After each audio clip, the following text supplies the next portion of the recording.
할렐루야. 네, 오늘 이렇게 청소년 일부가 주관하여서 함께 예배를 드릴 수 있도록 허락해 주신 하나님께 감사를 드리고 또 여러분에게도 너무나 감사를 드립니다. 네, 우리 박수로 한번 시작해 볼까요? 네. 네, 뒤에서 저는 찬양을 하는데 눈물이 나서 좀 혼났습니다. 네. 오늘 주제 키워드가 사실 이제 찬양에서 여러분들 고백하셨던 것처럼 키워드가 있는데 혹시 무엇인지 아십니까? 네, 맞습니다. 주님이 나의 왕이시다. 왕이라는 이 키워드를 가지고 저희가 이 예배를 준비를 했습니다. 그래서 우리 찬양할 때도 장지혁 집사님께서 또 그런 콘티에 맞춰서, 주제에 맞춰서 또 그렇게 고백을 해주셨고요. 또 우리 하영이도 잘 기도를 그렇게 해 주었습니다. 네. 그래서 우리가 왕 대신 그 주님의 손길을 우리가 살아가면서 항상 느낄 수 있는, 또 경험할 수 있는 저와 여러분 되시기를 간절히 축복합니다. 네. 기드온은 하나님의 사사로서 이스라엘 백성들을 누구의 손에서 건져냈을까요? 우리 학생들도 대답하셔도 됩니다. 기드온, 사사잖아요. 하나님께서 세우신 사사인데 누구의 손에서 건져냈을까요? 우리 친구들 대답을 잘하는데 오늘 긴장했나 봐요. 손 들고 해도 됩니다. 네. 민기, 미디안 정답. 네, 박수 한번 보내줄까요? 네. 저희는 이렇게 합니다. 네. 그래서 기드온은 하나님의 사사로서 미디안으로부터 구원을 해주었습니다. 그 유명한 기드온의 300용사 다들 잘 아실 것 같은데요. 여러분 300명으로 몇 명을 상대했을까요? 1000명? 아닙니다. 300명으로 몇 명을 상대했을까요? 미디안 사람들 3000명 아닙니다. 13만 5천 명을 상대했습니다. 와 이렇게 하잖아요. 여러분 한번 생각을 해보시면 좋겠습니다. 13만 5천 명을 아무리 잘 싸운다고 해도 300명으로 이길 수 있겠습니까? 이것이 보여주는 것이 무엇입니까? 하나님께서 승리를 주셨다라는 것입니다. 숫자가 조금이라도 많으면 백성들이 어떻게 생각할까봐 그랬을까요? 그렇죠. 우리 서집사님 감사합니다. 지가 했다고 생각할 수 있으니까 하나님께서 그 숫자를 낮춰주신 것이죠. 원래는 3만 2천 명이었죠. 근데 다 이게 돌려보내고 300명만 가지고 승리를 주셨습니다. 오직 이스라엘을 다스리고 통치하는 이는 여호와 하나님이라는 것을 알게 하시기 위해서 그런 것입니다. 기드온은 누구보다 이 사실을 잘 알고 있었어요. 하지만 백성들은 어땠을까요? 사사기 8장 22절에 보니까 이렇게 나와 있습니다. 그때에 이스라엘 사람들이 기드온에게 이르되 당신이 우리를 미디안의 손에서 구원하셨으니 당신과 당신의 아들과 당신의 손자가 우리를 다스리소서 하는지라. 이거 이스라엘이 이런 식으로 기드온한테 얘기했다는 것입니다. 백성들은 기드온이 큰 활약을 했기 때문에 하나님을 주목하기보다도 눈에 보이는 그 왕을 주목하면서 세우려고 했던 것이죠. 이러한 모습을 볼 때에 사람들은 당장에 이 눈에 보이는 것을 의지하려는 습성이 있다는 것을 알 수가 있습니다. 이 부분을 보면서 10계명 중에서도 제2계명에 그 어떠한 형상도 만들지 말라고 하셨던 그 말씀도 같이 생각이 났습니다. 기드온은 단지 하나님께서 사용하신 도구인데 백성들은 어리석게도 기드온을 사용하신 하나님보다 기드온 자체에 집중하고 있는 것입니다. 안타까운 모습인 것이죠. 사람들은 하나님을 주목하기보다도 당장 그 일을 행한 사람이라든지 그 상황 자체만 주목합니다. 어떤 분들은 하나님께서 하셨다고 생각하지 않고 우연히 아니면 운이 좋아서 됐다고 하는데, 우리는 배후에 항상 이 왕이신 하나님께서 다스리고 계신다는 것을 기억할 수 있는 주님의 백성들이 다 될 수 있기를 소망합니다. 그나마 다행인 것은 무엇이냐면, 기드온이 하나님을 주목하지 못하는 백성들에게 일침을 날렸다라는 것입니다. 사사기 8장 23절에 보니까 기드온이 이렇게 말합니다. 기드온이 그들에게 이르되 내가 너희를 다스리지 아니하겠고 나의 아들도 너희를 다스리지 아니할 것이요 여호와께서 너희를 다스리시리라 하니라. 나를 주목하지 마라. 내가 아니라 하나님의 통치를 너희는 받아야 된다 하고 기드온이 잘 이야기를 했습니다. 백성들이 배후에 하나님께서 다스리고 계신다는 것을 보았으면 좋았을 텐데, 백성들은 이 기드온의 말을 한 귀로 듣고 한 귀로 흘렸다는 것을 알 수 있습니다. 왜냐하면요, 기드온의 아들 이 아비멜렉을 왕으로 삼아버리고 말았기 때문입니다. 기드온이 너희는 하나님의 다스림을 받아야 한다고 그렇게 이야기를 했는데도 불구하고 백성들은 배후의 구원을 베풀어 주신 하나님보다도 당장 눈에 보이는 그 아비멜렉을 왕으로 선택했던 것입니다. 이때 아비멜렉이 기드온처럼 이야기했다면 좋았을 텐데, 오히려 그는 자기가 왕이 되려고 백성들이 가져다 준 은 70세겔로 건달들을 고용하게 됩니다. 건달을 고용했어요. 왜 건달을 고용했을까요?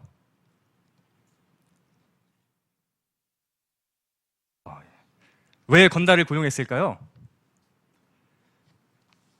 그러면 아비멜렉은 형제가 굉장히 많이 있었어요. 몇 명 있었는지 아세요? 그렇습니다. 70명. 와, 네. 70명이나 있었는데요. 근데 은도 70세겔로 이제 건달들을 고용했다 이렇게 되어 있는데, 어떻게 보면 한 명당 은 한 세겔 이렇게 계산되었던 것인가? 그런 생각도 들게 됐습니다. 그래서 제가 궁금해서 좀 찾아봤어요. 은 한 세겔이 얼마인가? 근데 4일치 품삯이래요. 그러니까 오늘날 하루치 품삯을 10만 원으로 잡았을 때 40만 원당 은 한 세겔이 되는 것이죠. 근데 70명이니까 2,800만 원인가요? 2,800만 원을 주고 건달들을 고용해서 그 형제들을 죽였던 것입니다. 하나님도 형제들도 눈에 뵈는 게 없는 이 아비멜렉의 모습입니다. 또한 그를 왕으로 삼은 이 백성들도요, 문제가 심각한 것이죠. 그래도 이 와중에 한 사람, 기드온의 막내 아들이 겨우 살게 됩니다. 이 사람 이름이 뭘까요? 요담이라는 사람입니다. 요담이 숨게 되어서 생존하게 되었는데, 요담이 이렇게 심각한 모습을 보면서 백성들에게 따끔하게 우화 이야기를 들어가면서 꾸짖습니다. 요담의 우화를 저희가 빨리 한번 보기를 원합니다. 8절에 보시면요, 이 나무들이 이 감람나무를 찾아가서 왕으로 삼으려고 하는 그런 모습이 보입니다. 너는 우리 위에 왕이 되라 하면서 나무들이 감람나무를 찾아갑니다. 근데 감람나무가 뭐라고 할까요? 9절에 보니까 감람나무가 그들에게 이르되 내게 있는 나의 기름은 하나님과 사람을 영화롭게 하나니 내가 어찌 그것을 버리고 가서 나무들 위에 우쭐대려 한지라. 여러분, 감람나무에서 나는 이 올리브 기름은 어떤 용도로 사용되어졌는지 아십니까? 하나님께 제사 드릴 때 같이 드려졌으며, 또한 왕과 제사장의 위임식 때도 그들의 머리에 부어졌습니다. 굉장히 유익하게 사용되었던 것이죠. 그러므로 감람나무는 내 자리를 지킬 것이다. 그리고 너희를 다스리지 않을 것이다 하면서 겸손하게 거절합니다. 기드온이 말했던 것처럼 내가 너희를 다스리지 않고 하나님이 다스려야 한다는 것을 나타내 준 것이죠. 나는 내가 맡은 일을 할 것이다. 그래서 나무들이 안 되겠는지 다른 나무에게 갑니다. 이번에 어떤 나무에게 갔을까요? 맞습니다. 10절에 보시면은 너는 우리 위에 왕이 되라 라고 하면서 이번에 무화과 나무에게 갑니다. 하지만 무화과 나무도 역시 거절을 하게 되죠. 11절에 보시니까 무화과 나무가 그들에게 이르되 나의 단 것과 나의 아름다운 열매를 내가 어찌 버리고 가서 나무들 위에 우쭐대리오 한지라.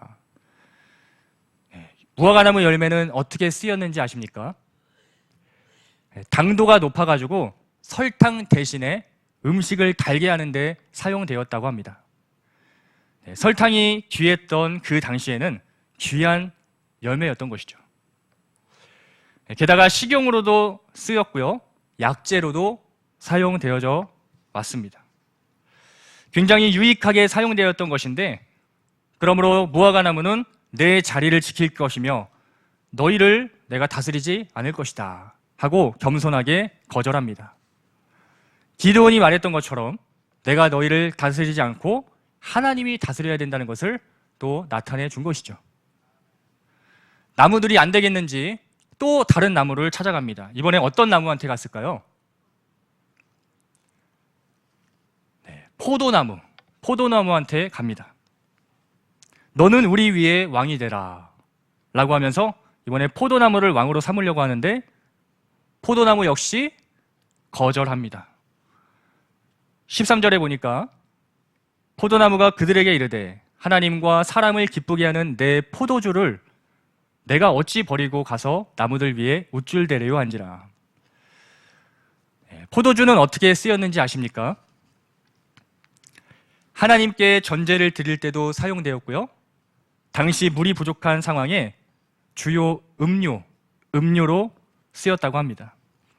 게다가 상처를 치료하는 치료제로도 귀하게 사용되었습니다.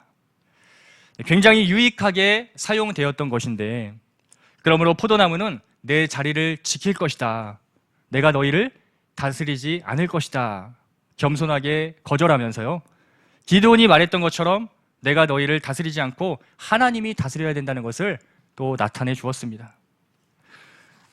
나무들이 안 되겠는지 또 다른 나무에게 찾아갑니다. 어떤 나무를 찾아갔을까요? 이번에는 가시나무를 찾아갔습니다. 14절에 보시면 나무들이 말하기를 너는 우리 위에 왕이 되라 라고 하면서 가시나무에게 갔는데요, 가시나무는 뭐라고 했을까요? 15절에 가시나무가 나무들에게 이르되 만일 너희가 참으로 내게 기름을 부어 너희 위에 왕으로 삼겠거든 와서 내 그늘에 피하라. 그리하지 아니하면 불이 가시나무에서 나와서 레바논의 백향목을 사를 것이니라 하였느니라. 이번에는 가시나무가 내가 왕이 되겠다 그렇게 이야기를 합니다. 가시나무는 다른 나무와는 대조적으로 사실 굉장히 보잘것없는 나무입니다. 저주의 상징이기도 하고요. 감람나무와 무화과나무와 포도나무처럼 하나님과 사람을 유익하게 하는 것이 없습니다. 그런데도 뭐라고 합니까? 내 그늘에 피하라. 생각해보면은 가시나무는 그늘이 없습니다. 오히려 그곳으로 피하게 되면요, 가시에 찔려서 고통만 당할 뿐입니다.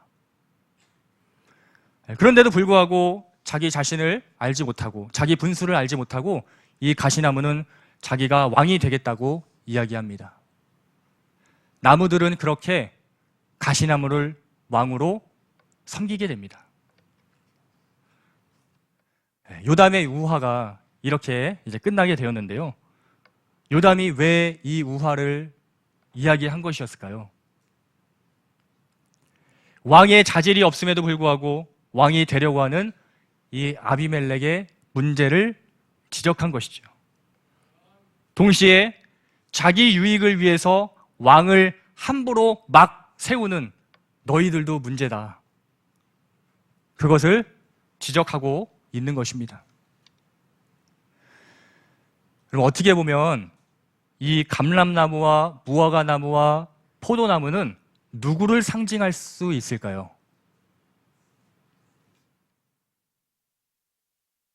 기드온의 아들들을 상징할 수 있습니다.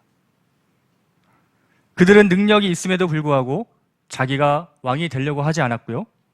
겸손하게 하나님께서 맡기신 그 사역들을 잘 감당하면서 살았습니다.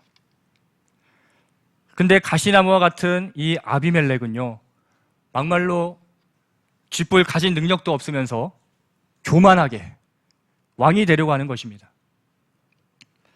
결국 아비멜렉과 세겜 사람들은 어떻게 됐을까요? 맞습니다. 요담의 저주와 같이요, 서로 싸우다가요, 비참하게 죽게 됩니다. 아비멜렉은 참고로 그 돌에 맞아가지고, 여인이 던진 돌에 맞아서 두개골이 깨져가지고, 그렇게 죽기가 너무 창피하니까 옆에 부하한테 나를 찔러 죽여라 하고 그렇게 사망하게 되었죠. 우리가 주목하고 싶은 것은요, 아비멜렉을 왕으로 삼은 이 백성들의 모습입니다. 저는 요거 하나만 같이 주목했으면 좋겠습니다. 하나님이 왕이시며 또한 그분의 다스림을 받아야 할 백성들이요, 여기 가서 왕이 되어달라고 머리를 굽히고요, 저기 가서 왕이 되어달라고 머리를 굽힙니다. 하나님이 버젓이 살아계시고 지금까지도 역사에 오셨는데 그 하나님을 왕으로 모시지 않고 여기저기 다니면서 머리를 숙이고 있는 것이죠. 기드온과 기드온의 아들들이 분명히 우리는 너희를 다스리지 않는다고 말하면서 하나님만을 왕으로 모셔야 된다는 것을 그렇게 이야기했는데도요, 백성들이 정신을 차리지 못하는 것입니다. 왜 이렇게 백성들이 정신을 차리지 못할까? 제가 성경을 보면서 한 구절을 보게 됐는데요, 사사기 8장 34절에 이렇게 나와 있습니다.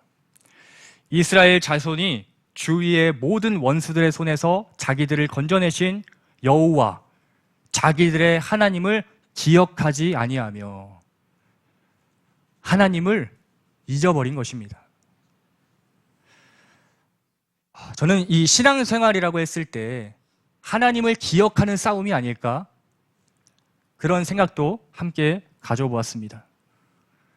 날마다 우리에게 은혜를 주시며 하나님의 백성답게 살아갈 수 있도록 인도하여 주시는데, 우리는 자꾸만 그 하나님을 잊어버리고 다른 곳에 가서 머리를 조아리는 것은 아닐까.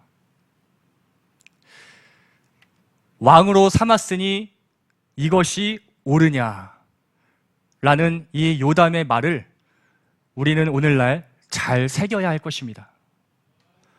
우리도 백성들처럼 하나님의 왕되심을 잊어버리고 엉뚱한 곳에 가서 나의 왕이 되어달라고 그렇게 하는 것은 아닌지 우리가 오늘 말씀을 통해서 한번 돌아보기를 원합니다. 여러분은 누구의 다스림을 받고 계십니까? 하나님을 왕으로 모신다고 하면서 실상은 세상의 권세 앞에 다스림을 받으려고 하는 것은 아닌지 오늘 말씀을 통해서 돌아보길 원합니다. 제가 저희 부서 아이들한테 자주 하는 이야기가 있습니다. 그게 뭐냐면 공부하는 것 때문에 교회에 빠지지 말라는 것입니다. 물론 공부 말고도 다른 이유로도 교회를 빠지면 안 되겠죠. 우리 동네 말고요, 저기 다른 동네에 어떤 부모님들은요, 주일날에 아이들을 교회에 보내는 것이 아니라 어디에 보내는지 아십니까? 학원에 보내신다고 합니다. 제가 사실 좀 조심스럽지만 제가 그 신앙을 다 제가 알지 못해서 뭐 이렇게 좀 조심스러운 부분이지만 저는 주일이 되면 하던 일을 다 멈추고 교회에 와서 하나님께 예배드려야 한다고 믿습니다.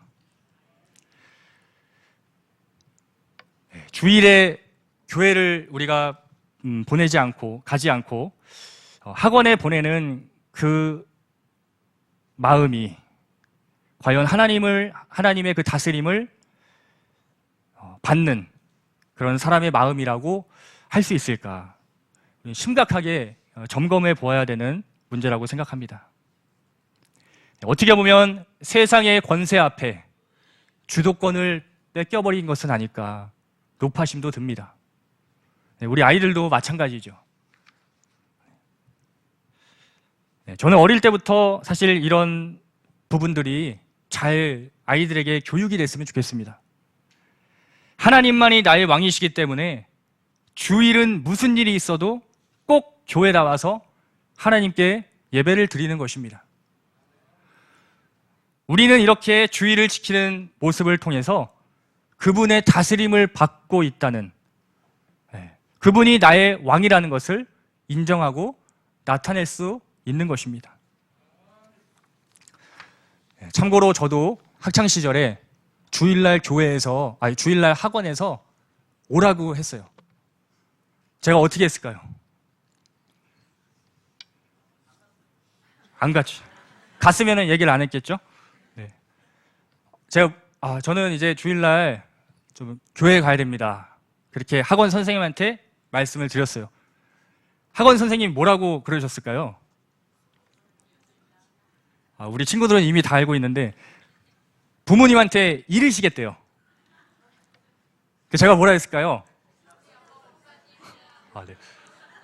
제가 정중하게 뭐 말씀하셔도 되는데 저희 아버지가 목사님이십니다. 그러니까 막 좀 당황하시더라고요. 그래서 너는 숙제해와 하고 이제 끝이 났습니다. 제가 이 말씀 왜 드렸냐면 우리 아이들에게도 좀 도전을 주고 싶고요. 아마 이런 이야기는 많이 들어가지고 또 목사님 얘기하시는구나 할 수 있는데 주일날 주일 지키는 거 좀 목숨을 걸고 좀 지켰으면 좋겠습니다. 저는 참고로 주일날 교회 빠지면 지옥 가는 줄 알았어요, 옛날에. 그렇게 이제 아무튼 생각을 했는데, 그리고 이제 또 부탁드릴 것이 우리 부모님들께 제가 감히 좀 부탁을 드리고 싶은 것이 주일날 교회에 무조건 이렇게 보내주시면 감사하겠습니다. 조금 더 제가 욕심이 난다면 수련회도 보내주시면, 항상 그때 시점이 되면요 줄다리기를 해요. 학원에서, 교회에서, 학원 선생님이, 제가. 애들만 괴롭겠죠. 그래도 저는 조금 욕심이 있다면 수련회까지 또 같이 보내주셔서 왕 대신 주님의 그 다스림을 더 받게끔 우리 부모님들이 힘써주시면 어떨까 생각합니다. 제가 하나의 예로 말씀을 드린 것인데요. 이 밖에도 여러 가지 모습으로 주님이 나의 왕이라는 사실을 나타내면서 살아갈 수 있습니다. 바라기는 저희가 엉뚱한 곳에 가서 다스림을 받으려고 하는 것이 아니라 왕 대신 하나님 앞에 다스림 받기를 즐거워하는 우리가 되기를 바랍니다. 하나님의 다스림을 받으며 나아갈 때 300명 가지고 뭘 할 수 있겠나 하는 그런 생각이 드실 수도 있어요. 하지만 하나님이 나의 왕이 되신다면 하나님은 그 300명을 가지고도 승리를 주시는 분이신 줄 믿으시기 바랍니다. 부디 세상 권세 앞에 굴복하지 않고 하나님을 왕으로 모시며 그분의 다스림을 받을 수 있는 저와 여러분 되시기를 간절히 축복합니다. 저희가 기도회로 이 시간 마무리했으면 좋겠습니다.